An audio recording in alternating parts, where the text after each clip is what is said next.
guys, sa recording ito, may gagawin tayo dito. Ito naman, ganyan. Ganyan pa to.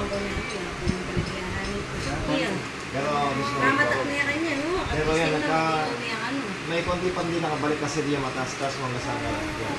Nandiyan na ang taas niya guys, tandaan nyo. Ano ba nga dito? Tulog mo sa dito. Nahulog. Tayo ko itong mga maya. Gaya mo natin balikan. Kung balikan niya. Okay. Yan guys, ito naman ibang video ang gagawin ko. Ito, tingnan mo. Kasi pagkahulog niya nag-welding, ito sumiksik to. Yan o. Nakakasok to. Ito mga ilang session siguro.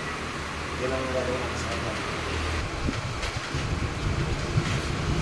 Buhay mo na itang balot kaya ako nang magluto ko itong tayo.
Itas kayo ni Masilan. Yan guys, may papakita ko. Taas mo ito, diretso. Sagad. Baba. Sabi mo ngayon. Sabi. Taas. Sagad. Yan. Galing sa ano niya.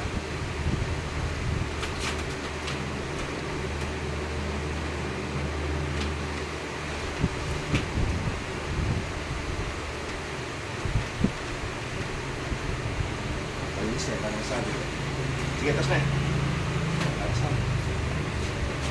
Karate. Ganyan eh. Yung mga apat na session, yung last session na namin.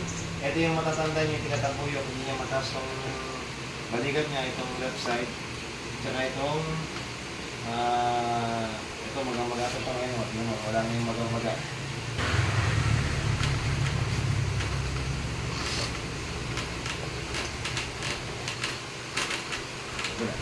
Yung kamay tsaka yung balakang.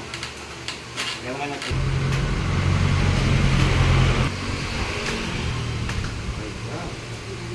Taas mo ngayon.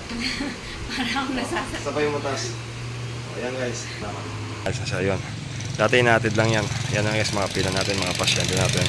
I-video ko lang para makita nyo lang na kaya na niya mag-drive mag-isa. Okay.